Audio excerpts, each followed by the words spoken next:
Hello ji, अस्सलाम वालेकुम and welcome to another vlog. तो आज के व्लॉग में हम शारदा से जाएंगे मुजफ्फराबाद। पिछले व्लॉग में हम रंकेल से शारदा आ गए थे और शारदा से अब मुजफ्फराबाद जाएंगे, जिसका फ़ासला 131 किलोमीटर है।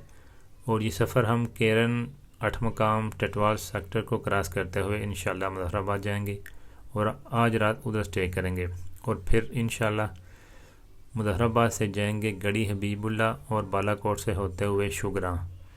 तो इसका फ़ासला 65 किलोमीटर है और काफ़ी खूबसूरत एरिया है।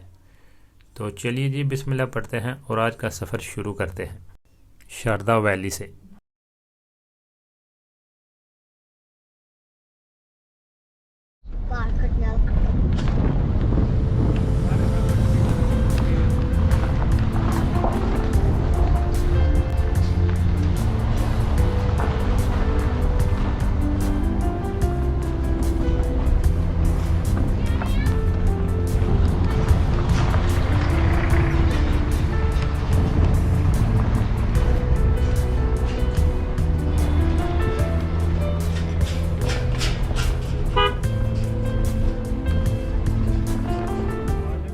सुबह के मेरे ख्याल में 9:30 बजे हैं और मौसम काफ़ी साफ़ है।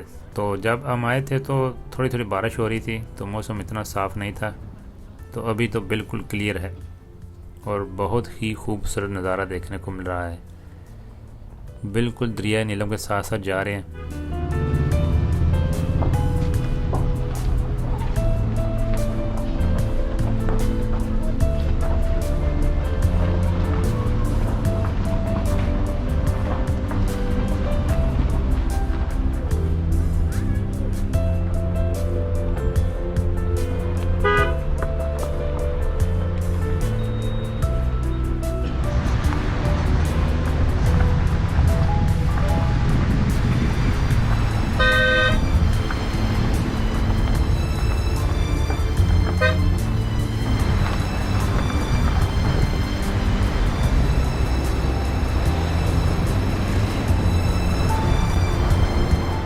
शारदा से मुजफ्फराबाद की तरफ आएँ तो देवारियाँ तक जो रोड है वो इतनी अच्छी नहीं, तो उससे आगे तो बिल्कुल कारपेट रोड है। लेकिन यहाँ के जो व्यूज़ हैं और जो नज़ारे हैं वो बहुत ही खूबसूरत और बहुत ही कमाल के हैं।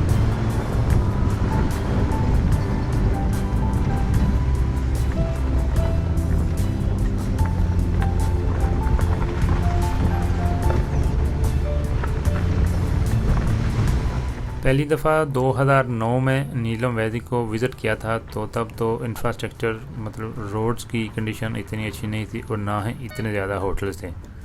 तो अभी तो बहुत ही अच्छी कंडीशन है, रोड भी काफ़ी बेहतर है और बहुत बड़ी तादाद में होटल्स भी हैं। तो वैली तो बेहद खूबसूरत है, बिल्कुल भी जो है ना सफ़र बोर नहीं होता, बंदा इन खूबसूरत नज़ारों में खो जाता है।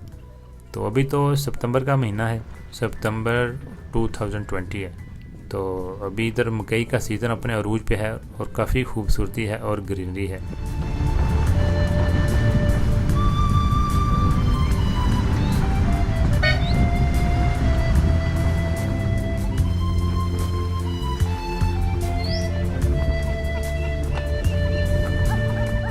इस तरह के बहुत सारे हर्डल्स भी देखने को मिलते हैं, लेकिन ये इन इलाकों की खूबसूरती में बेपनाह इजाफा भी करते हैं।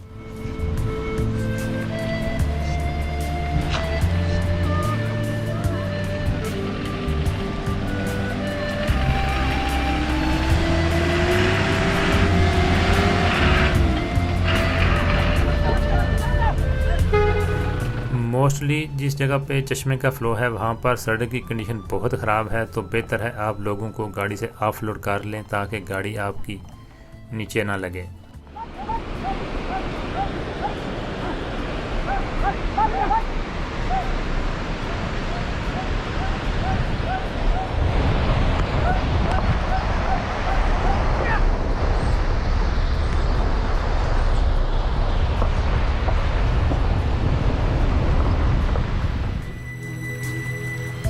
अभी चूँकि सितंबर का महीना है तो चश्मे का इतना ज़्यादा फ़्लो नहीं, लेकिन जून, जुलाई और अगस्त में बारिशों के महीने में इन चश्मों में पानी का बहुत ज़्यादा फ़्लो होता है।